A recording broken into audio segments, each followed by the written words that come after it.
Bonjour à tous et merci d'être venus. Aujourd'hui, vous allez avoir une petite présentation sur le protocole RPC. Pour avoir un petit ordre d'idée au début, qui connaît déjà le protocole RPC de nom? Très bien. Qui connaît le protocole RPC un peu plus en détail? Un peu moins de monde. Très bien. Donc du coup, l'objectif de cette présentation, ça va être d'abord de vous expliquer ce que c'est, ses déclinaisons, où est-ce qu'il est utilisé aujourd'hui, parce qu'on pourrait croire que c'est un peu ancien, c'est le cas, mais sauf que c'est encore très utilisé dans différentes implémentations. Et ensuite, bien sûr, on verra comment l'exploiter. Normalement, j'ai préparé une petite démonstration. Si tout se passe bien, je pourrais vous la montrer. Donc, je suis Steven Carrier, plus connu sous le pseudo CyberFury. Vous pouvez retrouver différentes informations sur le GitLab et le GitHub. Donc, du coup, je suis ingénieur je suis à l'école d'ingénieur de l'ENSIBS, comme beaucoup d'entre vous. Je fais également partie du club GCC, où je suis président. Et en termes de boulot, je suis pentester et red teamer à la COS, plus connu sous le nom de URSAF Caisse Nationale, ça en dira peut-être plus à certains. En termes de centre d'intérêt, principalement les techniques d'attaque, que ce soit pentest, les attaques physiques liées à la red team, l'OSINT, social engineering, et je fais quelques CTF et j'essaie d'apprendre le plus de choses en lien avec la cybersécurité. Donc on va commencer par le début. RPC, qu'est-ce que c'est? Donc ça veut dire Remote Procedure Call. Je vous ai mis les petites références RFC pour ceux qui savent, je suis un grand fan de lecture des RFC. Et l'objectif de ce protocole, c'est de pouvoir exécuter des procédures à distance, principalement sur le modèle client-serveur. Donc on lance une procédure, on envoie éventuellement les paramètres s'il y en a, et on récupère le résultat, tout simplement. Il y a seulement 4 étapes au fonctionnement d'un appel RPC. La première, ça va être de ce qu'on appelle sérialiser les données, donc les ordonnées, on va dire. Ensuite, on les envoie. Le serveur désérialise, traite la donnée, sérialise la réponse, l'envoie, et le client fait l'inverse, il désérialise, il lit la réponse. Donc là, vous avez un schéma qui représente plutôt bien le fonctionnement. Donc on voit en haut à gauche le client qui commence un appel de procédure, ensuite qui sérialise ici les données, qu'il envoie ensuite au serveur, et le serveur fait la procédure inverse, et ensuite renvoie les données en faisant la même chose. Donc il y a quelques petits points particuliers à connaître sur RPC en termes de fonctionnement, qui peuvent être intéressants à la fois pour les développeurs, les pentesters, et même de manière générale pour tous ceux qui pourraient utiliser le protocole. La première chose, c'est qu'à partir du moment où vous allez initier une procédure RPC, vous allez être en quelque sorte bloqué en termes de système, le temps que vous n'aurez pas la réponse de cet appel.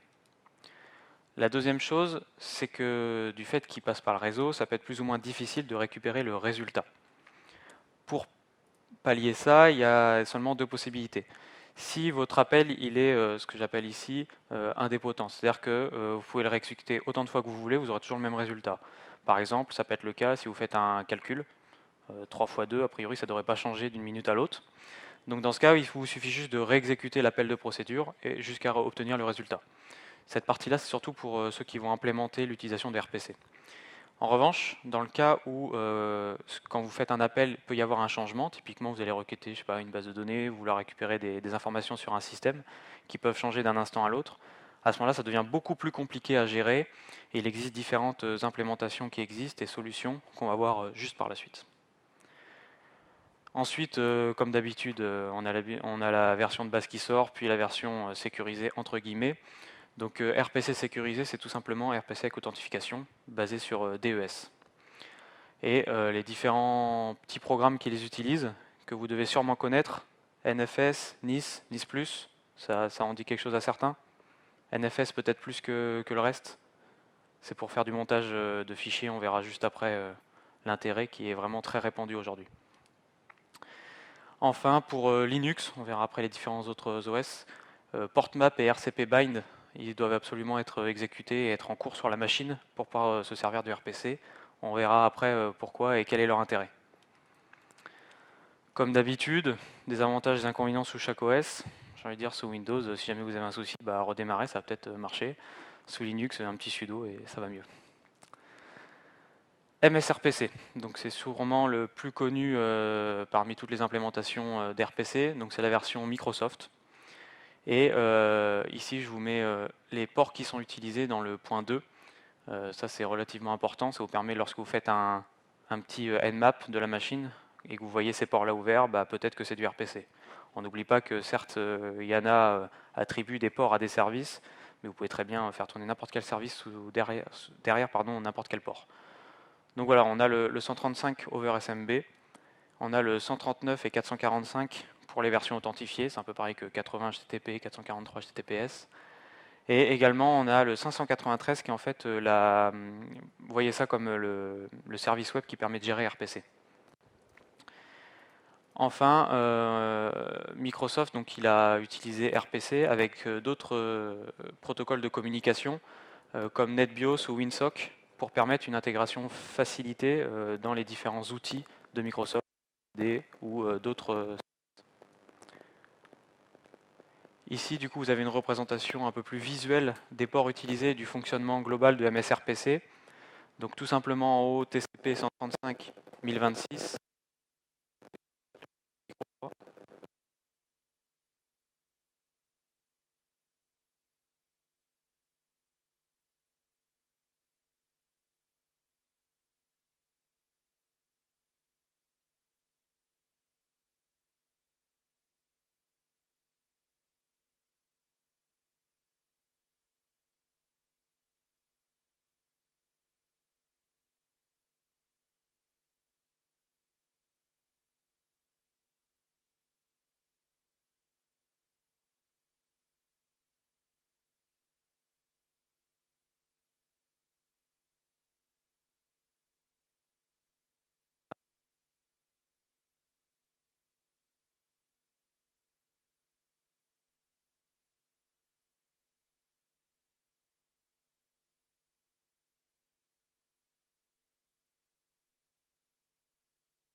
Là, je parle. Là, le retour. On a un petit souci de connectique pour nos chers amis. Et le son va et vient. Là, bon. Cale le plus loin.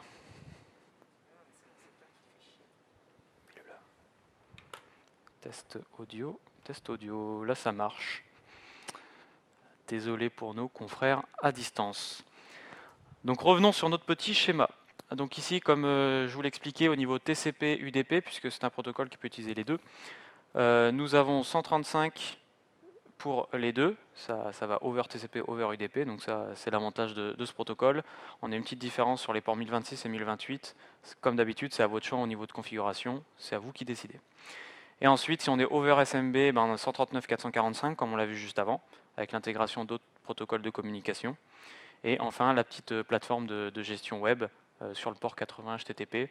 Et ici, les processus noyaux qui tournent pour faire exécuter les différentes tâches que vous souhaitez. Deuxième plus grosse implémentation, en tout cas utilisation de RPC, c'est SunRPC. C'est un peu la version Linux. Elle a été connue avant sous ONCRPC. Un peu chiant, je vous l'accorde. Donc SunRPC, c'est plus sympa.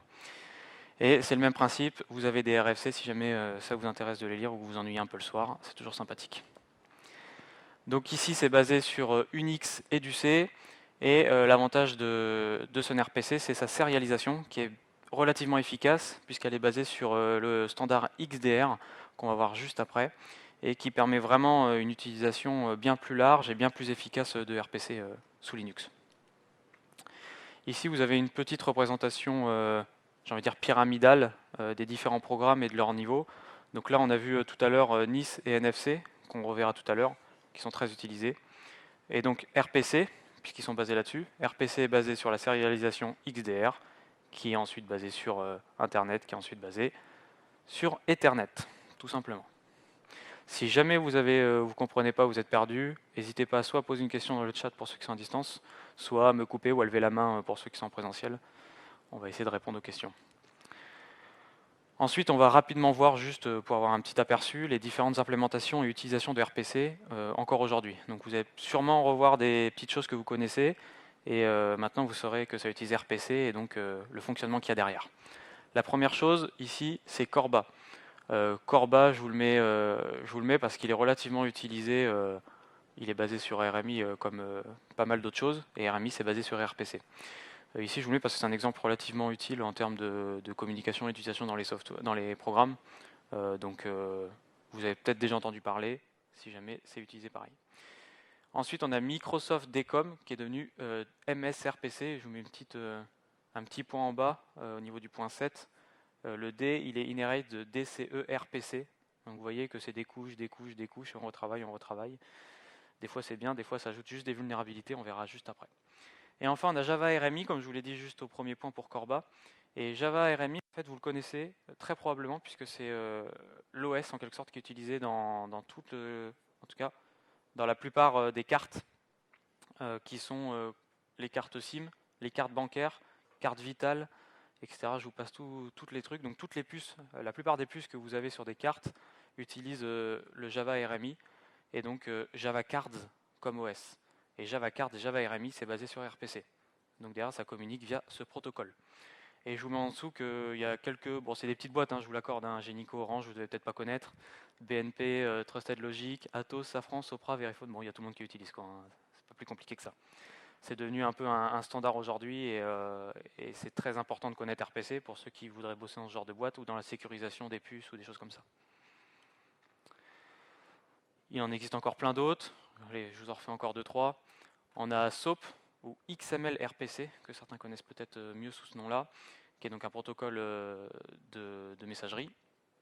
Ajax, là j'imagine que ça parle déjà beaucoup plus à certaines personnes. REST, pareil, API REST, ça parle peut-être à certaines personnes. Donc là, voilà, toutes ces choses-là se basent derrière sur le protocole RPC pour faire les échanges. Et c'est des choses qu'on connaît beaucoup, qu'on entend parler un peu partout, mais c'est un peu obscur. Et en fait, ça se base tout simplement sur RPC. Donc ça, c'est à ne pas oublier. Les appels les plus connus de RPC, puisque comme je vous disais tout au début, RPC, c'est une procédure qui permet d'exécuter des programmes sur un serveur, sur le modèle client-serveur. Donc il y a quelques petits programmes à connaître pour savoir à quoi ils servent et quand on les voit, qu'est-ce que c'est en fait. Le premier, c'est PortMapper, RCP Bind, PortMap, pas mal de noms. Pour ceux qui font du pentest, ils l'ont très probablement vu passer au moins une fois sur le port 111, à se dire c'est quoi ce truc, j'en sais rien, je vais passer le web, ça me paraît plus sympa. On va voir après qu'il y a de quoi faire dessus quand même. Et ben en fait, c'est le programme le plus important de RPC, puisque c'est celui qui va transformer la chaîne, le numéro de programme RPC, on verra juste après qu'il y a des numéros de programme, en un port et une IP pour attribuer l'exécution du programme qui est derrière. Par exemple, si vous avez, on verra juste après, mais si vous avez le 1001 c'est égal à PortMap, et ben PortMap il tourne sur le port 111, donc ce sera localhost 2.111 qu'il faudra taper pour accéder à l'exécution du programme. Voilà à quoi sert ce petit programme.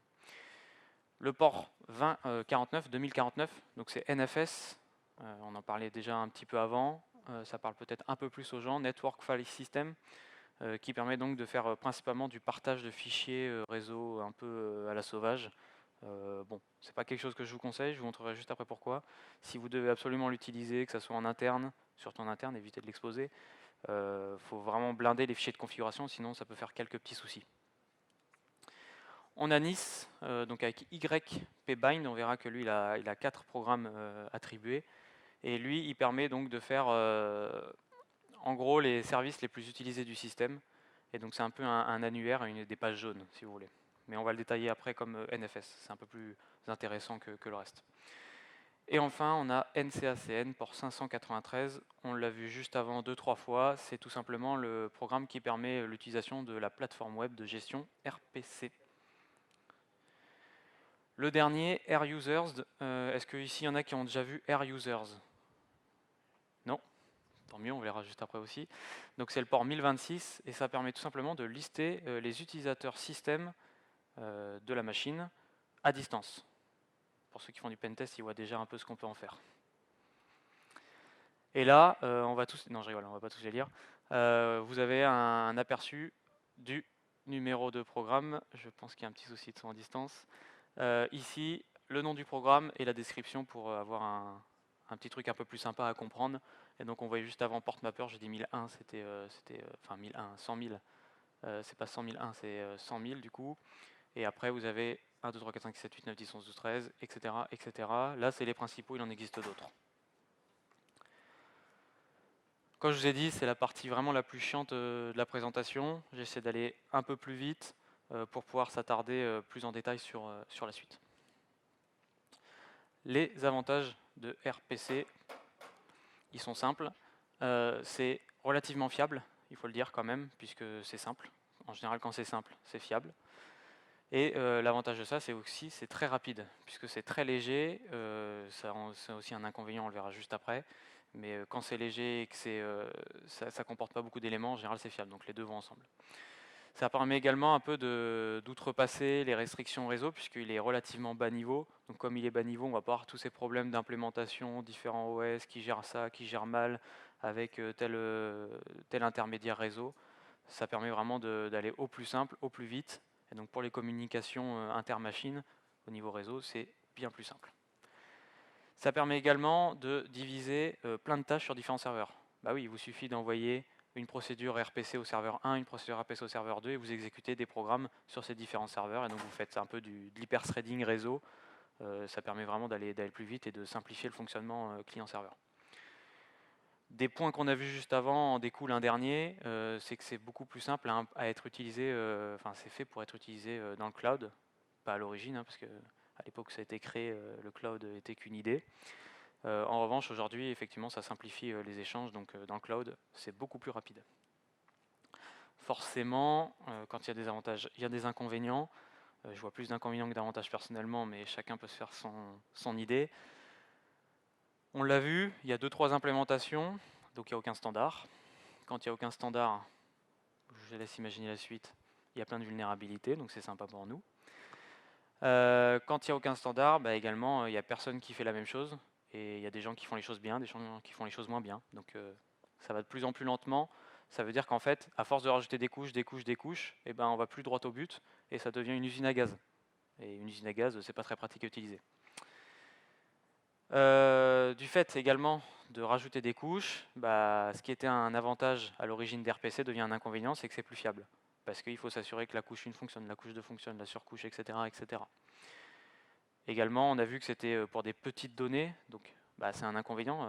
Si vous utilisez RPC pour faire du streaming vidéo, allez d'un bon courage. Ça va si vous avez peut-être 1 seconde de film, ça passera peut-être. Mais ça passe sur UDP, donc ça peut toujours être plus sympa.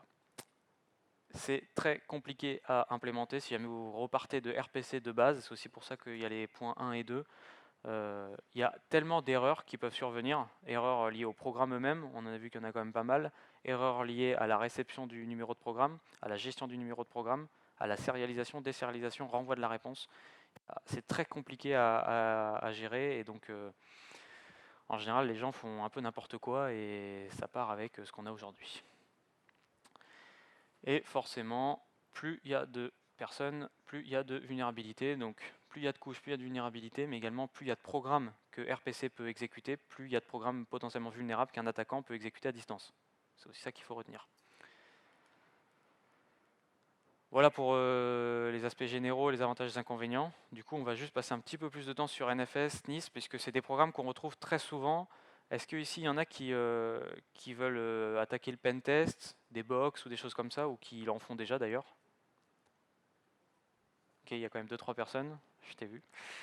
Donc NFS, NIS, c'est quand même des choses qu'on peut souvent trouver, surtout une fois que vous allez être rentré dans un réseau.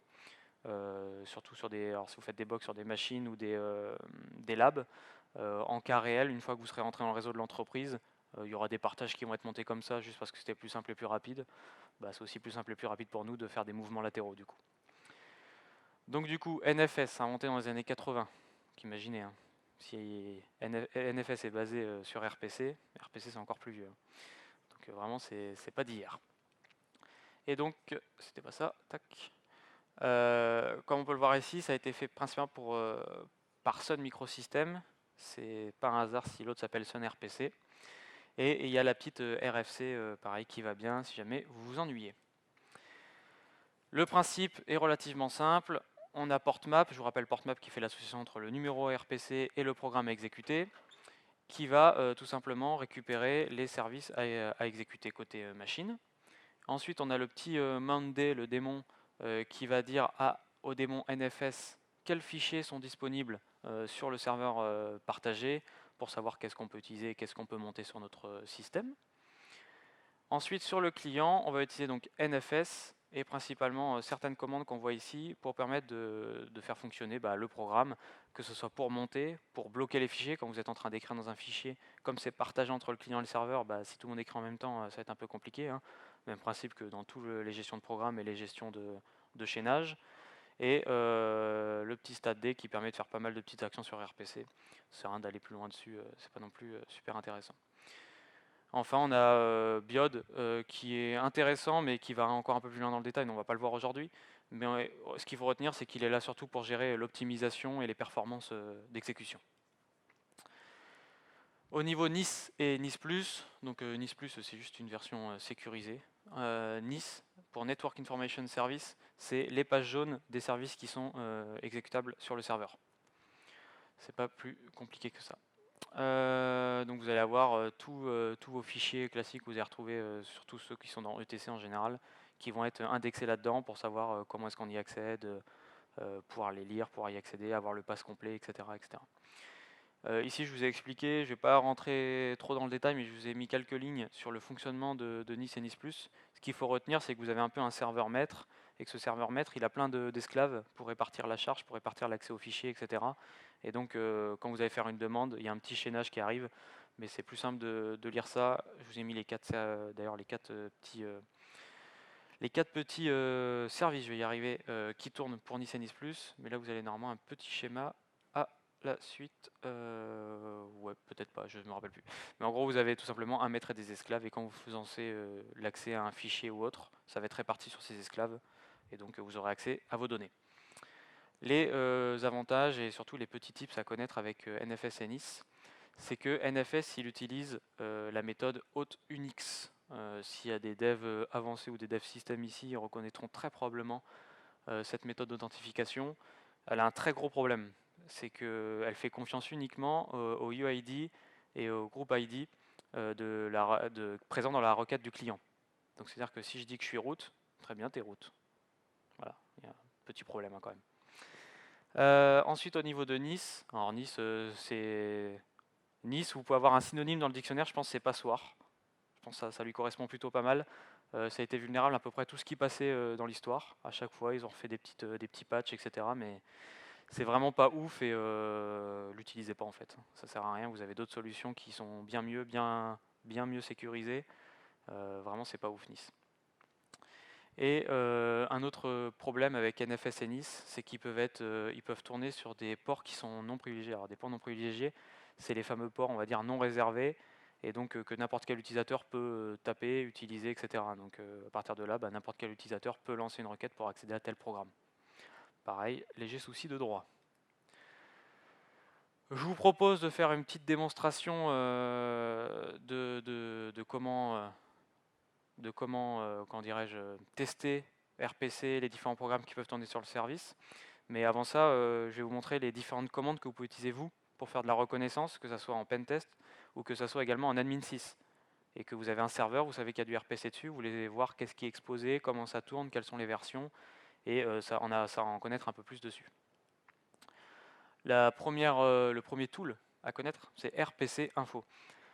J'essaierai de mettre à disposition les slides pour que vous ayez les commandes. Normalement, j'essaie de faire en sorte que tous les paramètres soient bien à jour parce que ça change régulièrement.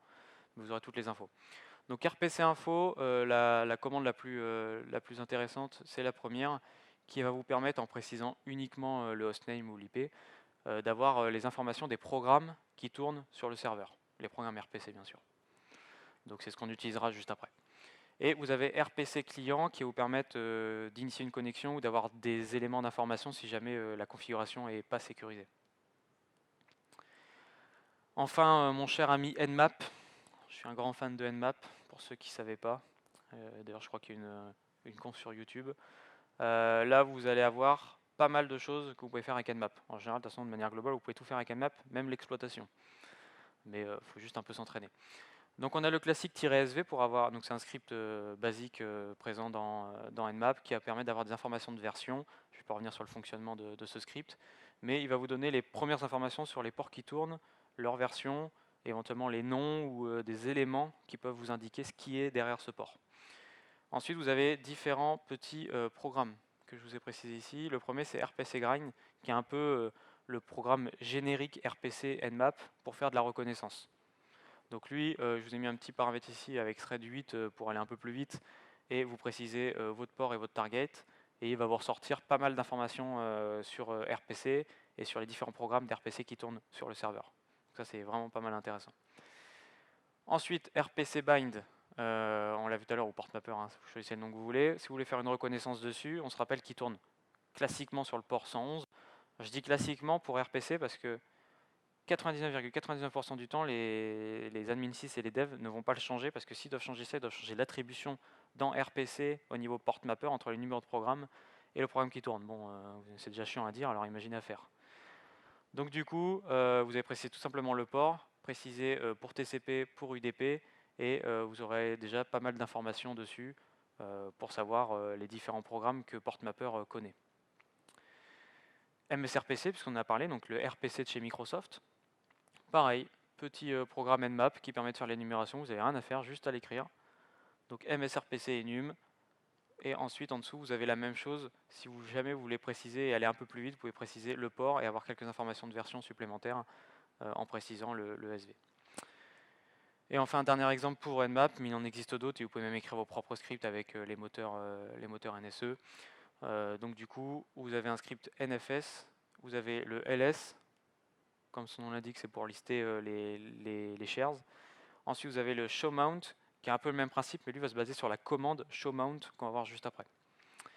Et statfs, si vous vous rappelez juste avant, on avait un démon qui était statd, et ben en fait il est relativement verbeux, et donc il y en a qui sont amusés à faire un petit script pour faire de l'énumération dessus, et ça marche plutôt pas mal.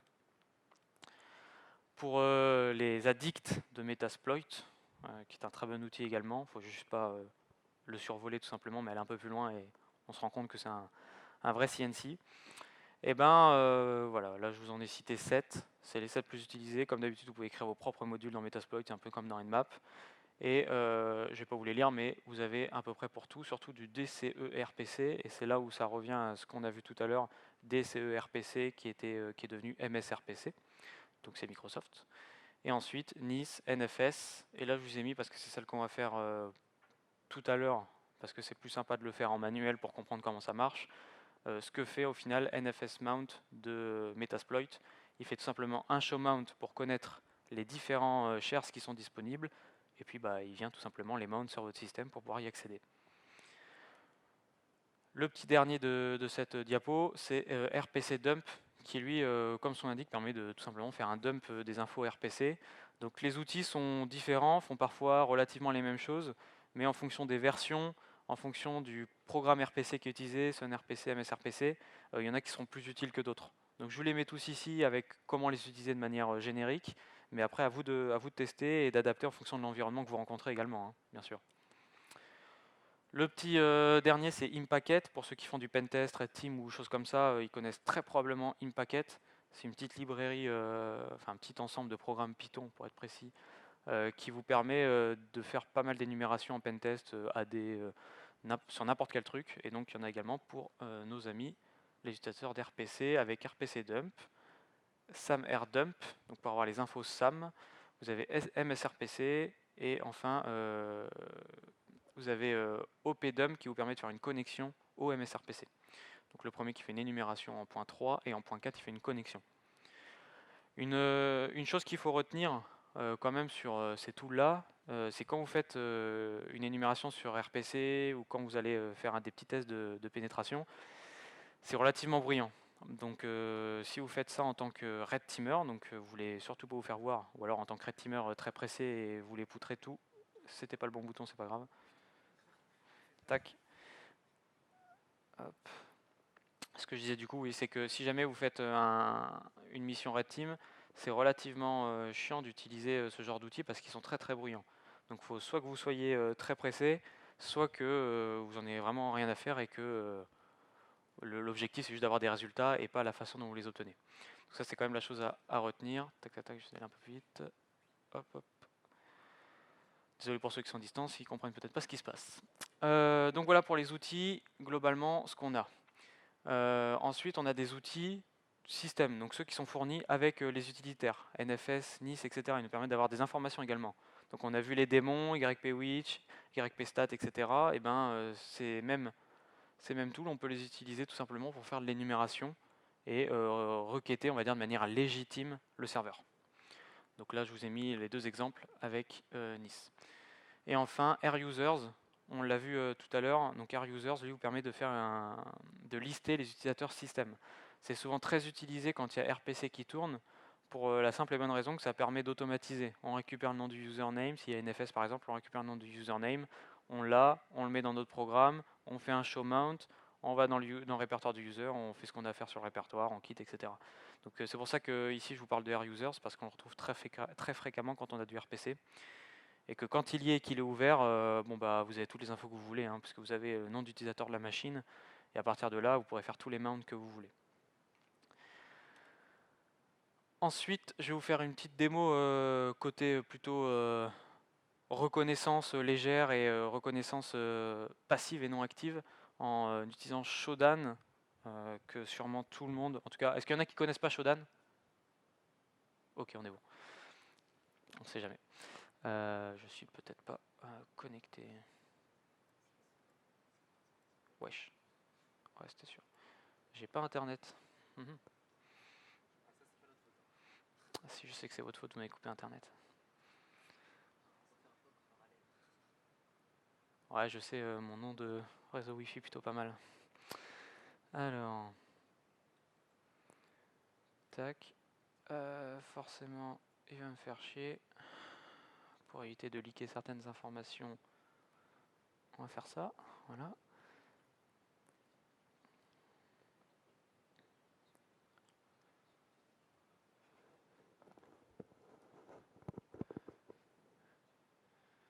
Tac. Niveau RPC, outils, etc., il n'y a pas de questions d'ailleurs? Pendant que je... Ok, ouais, super, merci.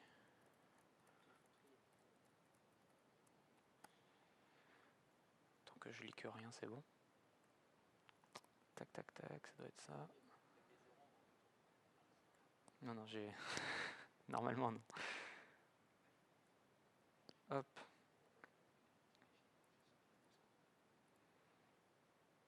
Hop. Est-ce qu'on revoit bien l'écran partout? Nickel. Donc du coup, ici ce qu'on voit, j'ai tout simplement, donc sous Shodan, vous pouvez requêter en mettant un nom de port, enfin c'est Google, hein, donc vous pouvez faire un peu ce que vous voulez, faire des dorks Shodan, et donc là on précise tout simplement port map, parce que comme je vous disais tout à l'heure, on peut utiliser le port sans pour faire ce qu'on veut, et inversement on peut utiliser port map sous n'importe quel autre port. Donc là pour avoir les classiques installations, et ben je précise les deux. La première chose qu'on voit, c'est qu'il y en a, il y a 2-3 personnes quand même qui l'utilisent, PortMap. Donc, comme je vous disais, c'est pas non plus un truc qui est totalement utilisé par 3 personnes dans une grotte qui ne sont jamais parlé. C'est vraiment pas mal répandu. Et donc, une fois qu'on sait qu'il y a un PortMap qui tourne, on sait derrière qu'il y a d'autres programmes qui tournent, puisque PortMap, il est juste là pour faire l'attribution entre le numéro de programme RPC et la procédure qu'on veut appeler. Et c'est ce qu'on remarque d'ailleurs sur le premier cas. Bon, évitez d'aller pentest les gars en direct, hein, ce serait pas très sympa pour eux.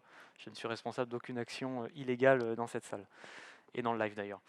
Ici on voit que le premier, il utilise NFS, donc on voit le port 2049 qu'on avait vu tout à l'heure, et donc c'est pour ça qu'il a PortMap d'installer. On pourrait descendre un petit peu pour voir si on a... Tac.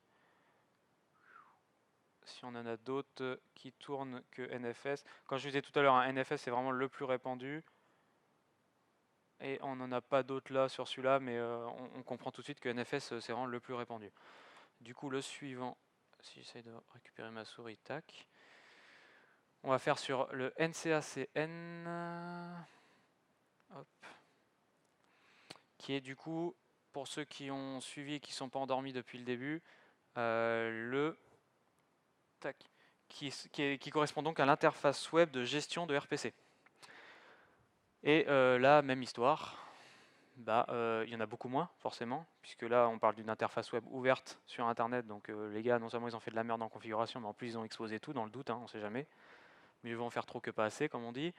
Et donc on voit que là tout simplement sur ces IP là, l'interface web de gestion RPC, elle est ouverte sur internet, et donc on peut directement y accéder, faire des petites informations, faire juste de l'écoute passive si vous voulez pas être très actif, puis sinon tout simplement bourriner le truc, casser RPC ou récupérer les informations RPC, se connecter sur leur machine, sur leur serveur et faire tout ce que vous voulez. Je laisse libre votre imagination. Bon là l'information de répartition on s'en fiche un peu. 8000, enfin presque 8000, 7748, c'est quand même déjà pas mal qui sont ouvertes directement à tout le monde. Le petit dernier exemple que je vous ai gardé, si j'arrive à récupérer ma souris, tac,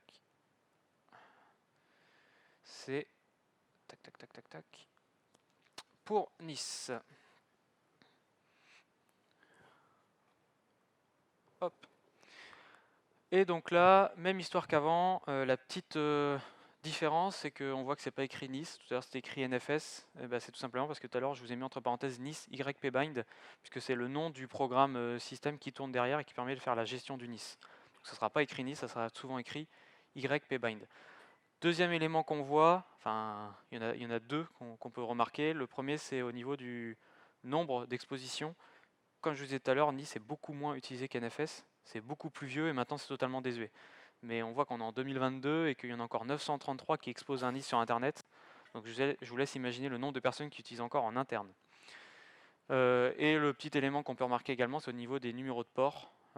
Nice n'a pas réellement de port attribué. Du coup, c'est à ceux qui font la configuration de choisir sur quel port ils souhaitent l'utiliser. Et par contre, on remarque toujours que UDP, TCP, on a vu tout à l'heure, RPC pouvait tourner sous les deux. Configuration par défaut, on utilise UDP et TCP. Donc en utilisant UDP, on peut peut-être faire des choses plus sympas qu'avec TCP, ça dépend du type d'attaque que vous souhaitez faire. On peut descendre un petit peu, voir si on en voit d'autres qui font une petite compile gagnante. Là, voilà par exemple. On a un gagnant, pas au loto mais à la connerie. 83 149 162 51. Désolé s'il est dans le live, mais bon, il y a peu de chance quand même. On voit Monday ici. Monday, c'est un démon de NFS. Donc lui, il a NFS, Nice, Port Mapper et tout ça exposé sur le web. Avec un peu de chance, si on allait dans le détail, il aurait peut-être NCACN, comme ça on est sûr qu'il a tout. Voilà pour la petite démo. Je vais revenir là-dessus. Pas très pratique. Ça doit être celui-là. Ouais. De toute façon, je vais vite revenir sur ma machine pour vous montrer, puisque vous voyez qu'on est déjà à 24 sur 26 en avancée, tout simplement parce qu'il reste la démo pratique à faire. Donc là, c'est un exemple de recherche. Pour ceux qui voudraient faire un petit scanner ou un truc comme ça, il vous faut une API. Bon, c'est pas très cher. Vous avez souvent des promotions ou des clés d'API qui traînent. J'ai rien dit, bien sûr. Et ensuite, vous requêtez. C'est relativement simple avec Shodan. C'est vraiment pas mal pratique. Et vous faites une petite compile, vous faites un petit Grafana, comme ça vous entraîne également à traiter Grafana, et puis vous voyez que c'est la merde un peu partout. Voilà pour la présentation du fonctionnement d'RPC, l'exposition qu'on peut retrouver et l'énumération passive qu'on peut en faire. Maintenant, si ça vous va, on va faire un petit cas pratique. J'ai pris le risque de faire une vraie démo et pas une vidéo enregistrée, donc avec un peu de chance, j'ai le karma qui va me retomber dessus et faire l'effet démo, mais on va tester quand même en live. Pour ceux qui souhaiteraient le faire en même temps, qui auraient principalement un Debian pour faire de l'énumération derrière, ils peuvent rapidement faire un sudo apt install nfs common, nfs-du6 common, pour avoir le NFS qui tourne sur leur machine et voir en localhost comment ça fonctionne. Tac, je vais rallumer tout ça.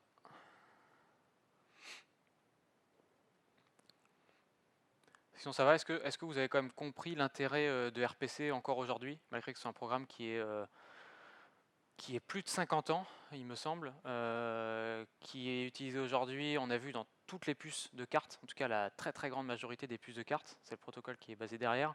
On voit qu'il est également utilisé en tant que tel, en tant que RPC à nu sur les serveurs. On l'a vu l'exposition, on avait je ne sais plus combien de machines qui utilisaient PortMap et donc des services RPC. On a NFS qui est très utilisé en interne et comme on l'a vu un peu exposé. Et Nice, bon, Nice on peut un peu l'oublier, c'est plus que si vous le rencontrez, au moins vous saurez ce que c'est et que vous avez de quoi vous amuser. Dans le live, il n'y a aucune question ou autre, hein, qu'on y réponde avant. Bon, VMware est en train de restaurer les machines.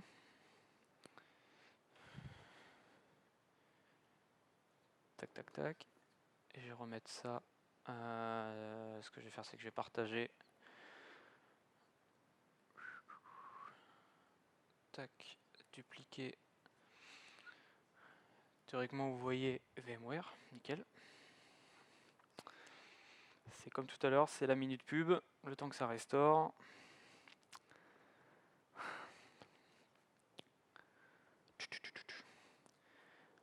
Pour ceux qui sont dans... Je vous ai écouté. Pour ceux qui sont dans la salle, qui font partie de l'NCIBS, petite session GCC ce mercredi. C'est vraiment la minute pub en fait, hein. Petite session mercredi 18h15 dans le bâtiment habituel. Et n'hésitez pas à venir puisqu'on aura l'occasion d'évoquer pas mal de petits sujets, de faire peut-être des petites créations de groupes à thème pour ceux qui voudraient faire des choses plus ou moins différentes puisqu'on a lu vos retours. Donc ça sera plutôt pas mal, intéressant et surtout diversifié. La moitié, il faut encore que je trouve de quoi combler les vides. Si vous avez des idées, on va lancer des pubs sinon. Hack 2G2, donc des conférences à venir sur Hack 2G2 avec un tout nouveau bureau toujours plus dynamique et présent d'ailleurs dans la salle tout en partie. Vous aurez l'occasion de retrouver des workshops prochainement. Surtout, restez à l'écoute, ça va être incroyable. Encore un tiers, j'ai plus d'idées. Pub NCBS, l'NCBS n'est plus à vendre, hein, tout le monde la connaît. Non, c'est vrai que pour ceux qui sont sur le live et qui ne connaîtraient pas l'NCBS, même si j'y crois pas, c'est école d'ingénieurs en cyberdéfense, cyberlog, cyberdata. Petite question en live, allez-y. Ah, petite question qui est petite question. Bah, peut-être petite réponse.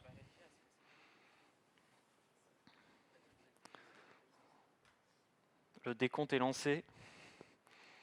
Aurons-nous le temps de répondre? Peut-être que... Oui, sur le live, vous pouvez poser des questions, hein, si jamais.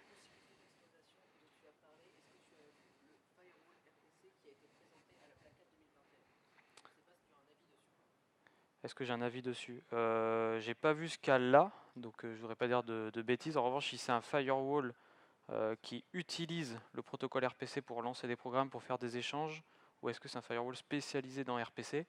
S'il utilise RPC, bah forcément mon avis va pas être très bon, puisque je vais pas forcément promouvoir l'utilisation d'RPC étant donné ce qu'on va voir là, étant donné qu'il est très compliqué de le configurer pour rester vraiment bien dans les clous, être sécurisé. Il y a beaucoup de programmes qui tournent, il y a beaucoup de choses qui sont installées par défaut. Donc pour répondre à la question sur le firewall RPC, il faudrait que je me renseigne et que je fasse un retour dessus à la personne intéressée. Pas de questions en live, du coup on est bon en live. En présentiel, nickel. J'espère que soit j'ai été clair, soit j'ai endormi tout le monde. Je vais me convaincre que c'est la première. Donc là, on est sur un Parrot, et là, on est sur un Kali. Donc imaginons, bon j'ai pris Kali parce que je n'avais pas d'idée, mais imaginons que la Kali, ça soit une machine lambda d'une entreprise qui dispose d'informations sensibles. C'est presque pas écrit en clair. Ce petit fichier, info sensible, contient des petites informations qui vont nous être... Oula, vous allez peut-être pas voir... Est-ce que ça zoome? Nope. Je dois avoir une petite loupe en haut. Il n'y a pas de loupe là-dessus? Bon. Ça ne marche pas. Est-ce que vous voyez? Parce que ça se trouve, je zoome pour rien, mais... Non, vous voyez pas. Je sais pas comment zoomer ce truc. Je vais utiliser plutôt préférence, tout en bas, bien vu.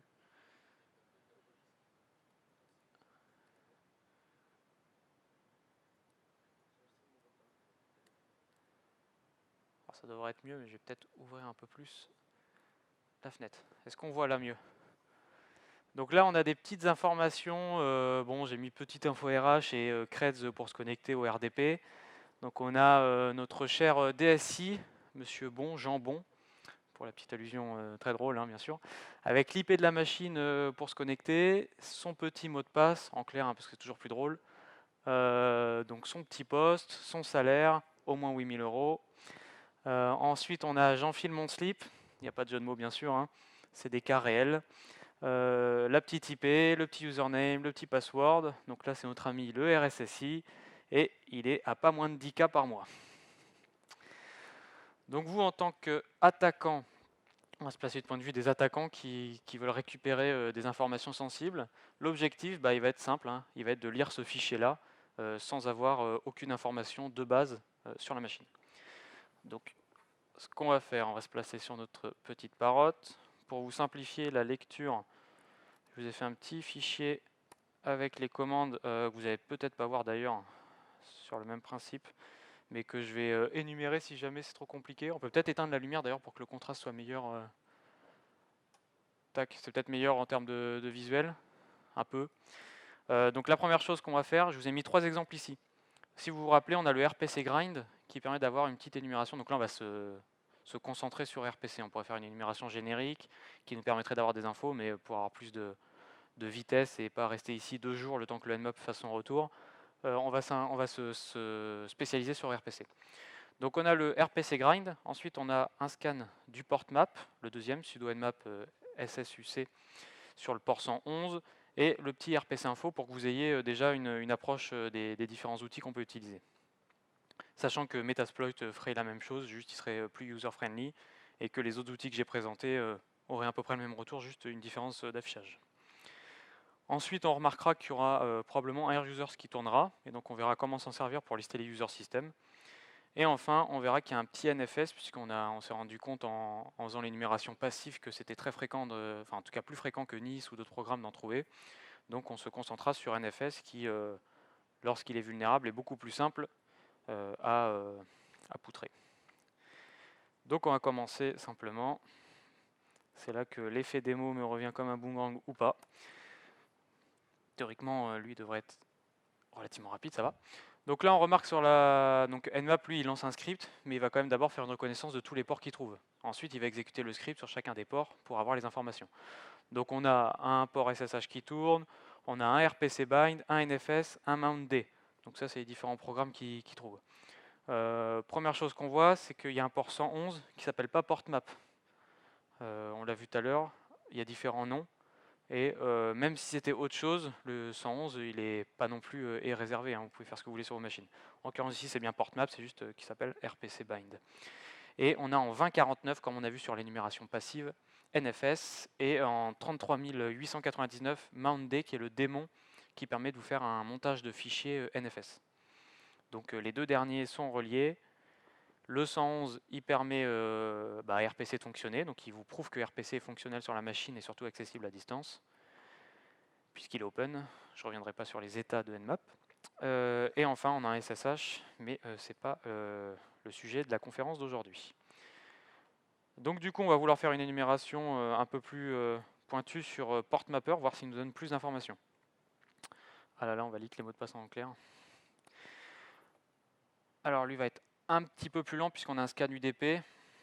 Pour ceux qui ne savent pas pourquoi, je ne vais pas encore refaire de pub, c'est bon. Donc il va nous renvoyer quelques informations supplémentaires normalement sur le port 111 qui contient le PortMapper, donc l'élément de base de RPC. Voilà, comme on le voit, il est un peu plus verbeux.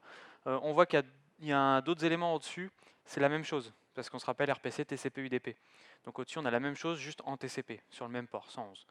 Et donc là, on a les différents programmes accessibles de la machine à distance. Donc RPC bind, port 111, donc TCP, UDP, IPv4, IPv6, RPC bind, donc c'est le nom qu'il a, un port mapper RPC bind, on se rappelle, c'est la même chose. Ensuite, on a notre AirUsersD, donc le démon AirUsers, qui nous permettra de faire un listing des users si c'est fonctionnel. NFS 2049, même principe, UDP, TCP, IPv4, IPv6. MountD, toujours en 4, je ne vais pas répéter à chaque fois pourquoi. MountD qui permet de faire le montage système, le montage fichier, pardon. Nlock MGR qui permet de bloquer la partition, notamment lors de l'écriture. Status qui est, bon, je ne vais pas le détailler, vous avez compris. Et NFS ACL pour gérer les droits. Voilà. Tac, on récupère notre petit fichier de Recon. Et on lance le petit dernier RPC Info. Je vous rappelle, si jamais vous avez une question ou quelque chose que vous ne prenez pas, que vous n'arrivez pas à lire, ou dans le chat, posez les questions.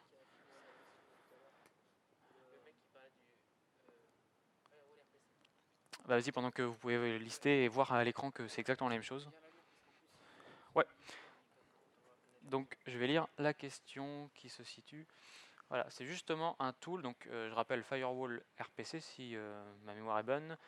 C'est justement un tool pour bloquer les mouvements latéraux via RPC, j'imagine que c'est ce qu'il voulait dire. Du coup, si c'est le cas, ça peut être intéressant de l'étudier pour savoir comment il fait. Le fonctionnement est relativement simple, probablement, c'est de bloquer le port mapper.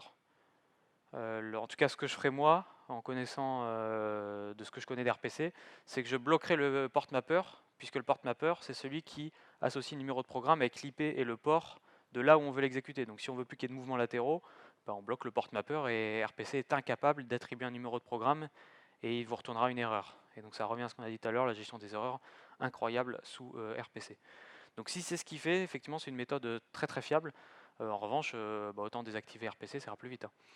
Par contre, si jamais effectivement il arrive sur une machine, qu'il arrive à installer RPC pour taper une machine distante, puisqu'on a vu qu'on peut utiliser des ports non privilégiés pour pouvoir exécuter des programmes, là c'est une solution relativement intéressante de bloquer les flux de port mapper. Voilà pour répondre à la question. Pour revenir du coup sur RPC Info, on remarque une chose, c'est très très proche du résultat qu'on avait avant, si je vais remonter tac, juste ici, à savoir un listing des différents programmes installés compatibles avec RPC sur le serveur. C'est un peu moins détaillé, c'est sous forme de listing comme ça. On ne comprend pas forcément pourquoi est-ce qu'on a plusieurs TCP, plusieurs UDP. C'est pour les versions, on le voit au début, les différentes versions du programme. Et on a relativement les mêmes informations, donc c'est à vous de choisir et de tester l'un ou l'autre. Sachant que RPC Info, en fait, c'est le programme qui est utilisé dans Nmap, puisqu'il se base sur le moteur Sun RPC pour faire son script NSE. Donc c'est exactement pour ça que vous avez les mêmes infos, c'est parce que c'est la même chose qui tourne derrière.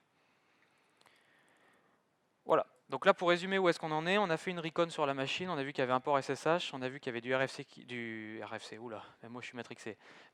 qui tournait et que le RPC, il y avait du NFS, du AirUsers qui pouvait être potentiellement vulnérable.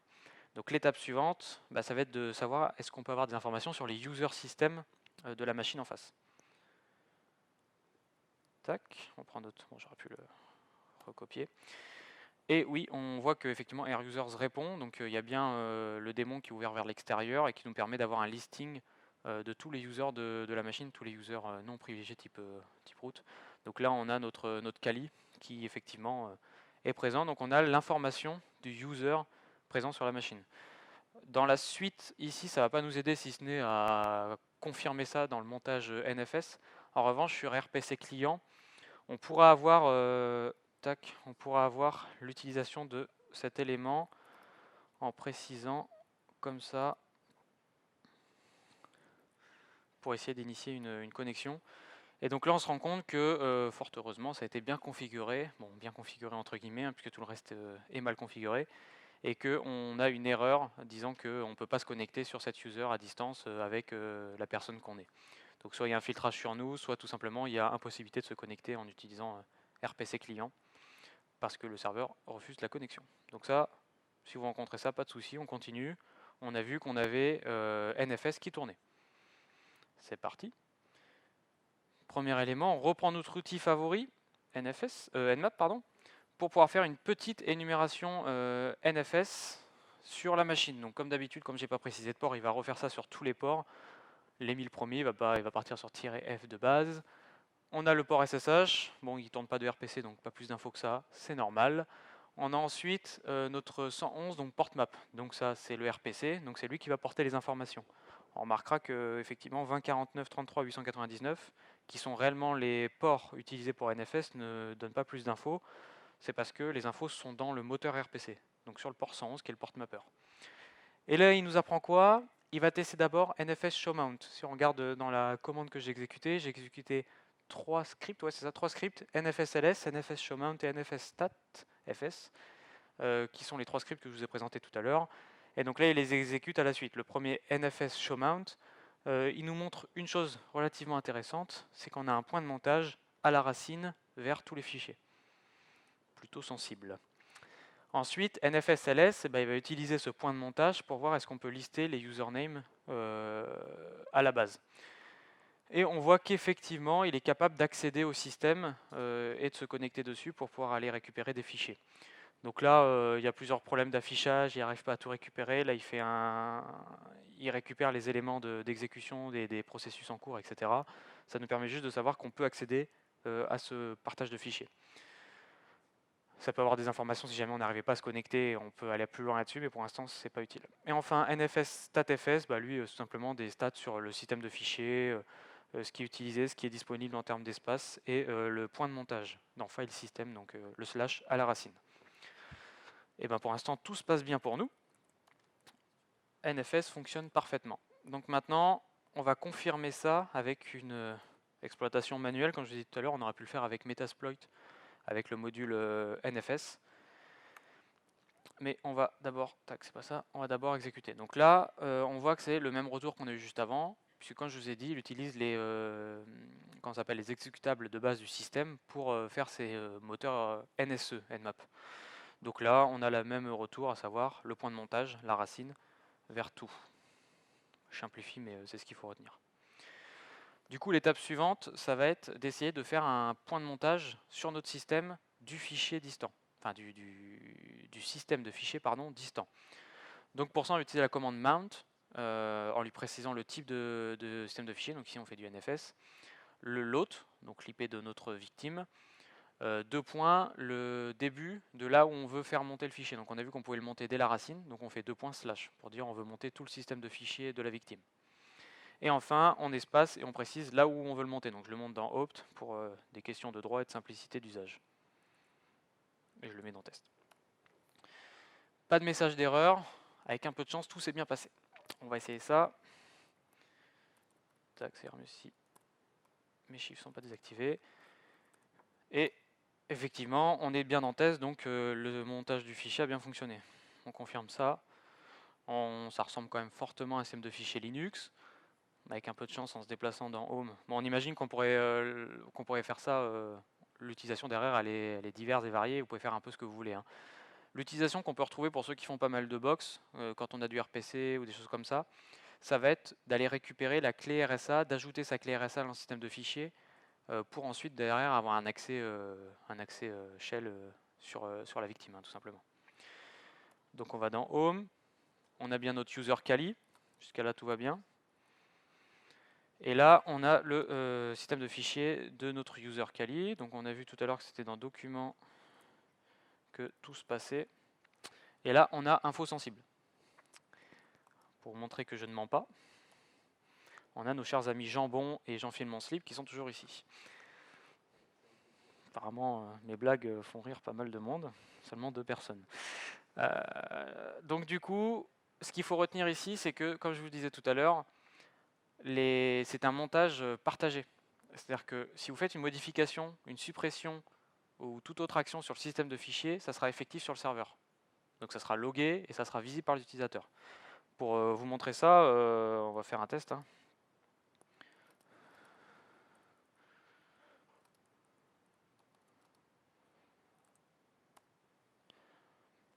Alors je sais pas s'il y a un temps de... Ça c'est con quand même. Ah non c'est bon. D'accord, Kali qui pète un câble. Bon, voilà. Et là, on voit qu'effectivement, en me connectant sur la victime, on a ce que je viens d'ajouter, je suis nouveau là, qui s'est mis à la fin du fichier. Donc ça montre bien que c'est synchronisé en temps réel et que donc si jamais vous faites une action sur le fichier, alors ça peut être sympa de s'assurer avant qu'il ne soit pas, soit pas en accès par quelqu'un, qu'il ne soit pas surveillé, puisque sinon vous êtes cramé en 2 spies, hein, bien sûr. Voilà pour cette partie-là. Ouais, si je reviens, je suis où là? Ok, je suis là. De toute façon, ça c'est fini. Ce qu'il suffit de faire après, je vais revenir dans mon...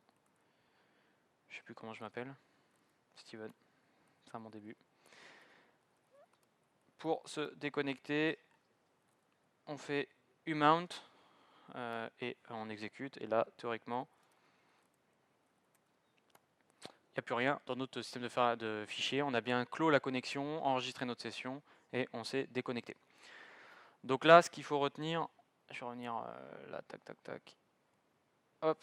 Donc ce qu'il faut retenir, c'est qu'une fois qu'on a vu qu'un programme comme NFS tournait sur la machine et qu'il était exposé, il n'y a pas besoin de sortir de Saint-Cyr. En plus, j'ai le pull pour faire la blague, donc c'est drôle.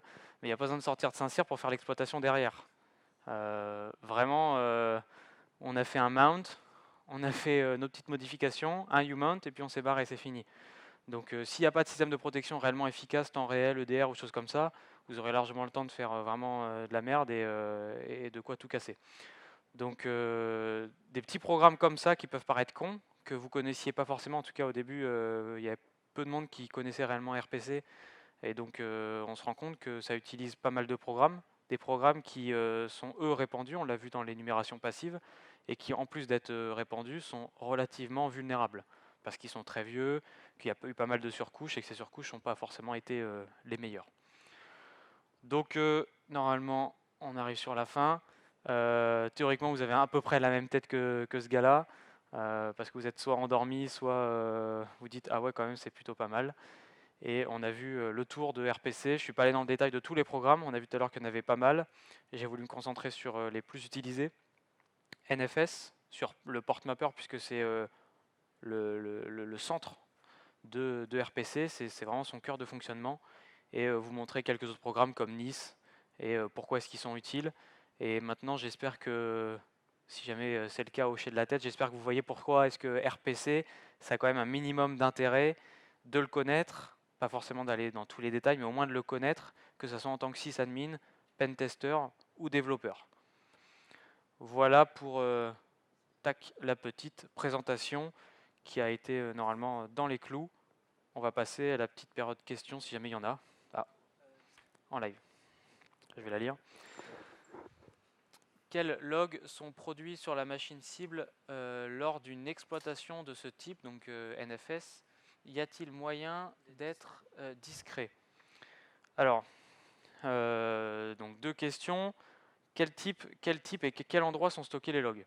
Alors ça, c'est une question à laquelle on ne peut pas apporter de réponse fixe, puisque ça dépend totalement du système de log et de surveillance qui est en place. Par défaut, vous aurez les logs dans le classique var log sur les points de montage, le user qui l'a fait et l'heure. Donc ça, c'est le truc de base. Donc si jamais vous n'avez pas de moyen de surveillance sur les var logs et sur l'action qui sont sur vos fichiers, il ne verra rien. Un antivirus ne verra rien, c'est une action, bah, sauf si vous rajoutez un ransomware dessus forcément, mais si vous faites juste des actions de lecture, d'écriture classiques, les systèmes de surveillance locaux ne verront absolument rien. Ceux qui peuvent voir vraiment, c'est au niveau réseau. Quand vous allez vouloir initier la connexion RPC pour vous connecter en NFS, vous n'êtes pas censé le faire depuis l'extérieur du réseau. Si jamais vous êtes dans le réseau, on est censé mettre un filtrage relativement précis sur qui a accès au système de fichiers, puisqu'on a vu c'est extrêmement simple de s'y connecter, c'est automatisable à volonté, il y a plein de programmes qui se basent derrière sur NFS pour faire des partages de fichiers. Donc ce qu'il faut faire, c'est mettre en place une configuration de l'IPS, de l'IDS, plus de votre firewall locaux avec UFW si vous êtes sous Linux, ou maintenant j'ai oublié le nom du nouveau, mais c'est pas grave, pour vraiment faire quelque chose de très précis, de très ciblé, et essayer de surveiller vos logs avec un ELK, si c'est open source, c'est gratuit, ou tout autre SIEM qui vous permettrait de remonter les connexions NFS, RPC, et à minima l'énumération qu'on a eu au début, parce que quand on fait du Nmap, hein, je vous rappelle, c'est pas très discret. Bon, il y a des moyens de passer par des imprimantes pour ceux qui s'en rappellent, mais sinon globalement un Nmap ça reste peu discret, et c'est vite repérable au moins en interne. Donc c'est les moyens les plus efficaces. Exactement, on voit les connaisseurs, les agents bits, les fameux bits, donc on en a pas mal qui existent, qui peuvent être utilisés sur tous les serveurs, tous les OS, du Microsoft, du Linux, donc effectivement C'est un moyen simple, en tout cas, personnellement sur mon serveur, c'est ce que je fais. Le SIEM, c'est de l'ELK entre autres. Il y a d'autres OS, il y a d'autres solutions pardon, open source qui tournent. Mais effectivement, si jamais ça vous intéresse de faire un lab chez vous et de voir comment est-ce qu'on le surveille, comment est-ce qu'on le teste, un petit SIEM tel que ELK, je ne vais pas dire que c'est simple à mettre en place parce que ELK est égal synonyme de nuit blanche, mais ça fonctionne plutôt bien une fois que c'est en place. Il n'y a pas d'autres questions en live? Est-ce qu'il y a des questions en présentiel? Ok. Bah dans ce cas, je vais vous libérer. J'ai vraiment l'impression d'être un cours du soir là, qui fait chier tout le monde à cette heure-là. Donc non, non, si jamais il n'y a pas de questions, pas d'interrogations, on est là pour parler avec vous si vous avez des questions autres que sur la conférence ou sur la conférence. Sinon, bah, merci à vous d'être venus. Et du coup, à la prochaine pour d'autres confs. Et sinon, au club GCC ou Hack 2G2. Merci à vous.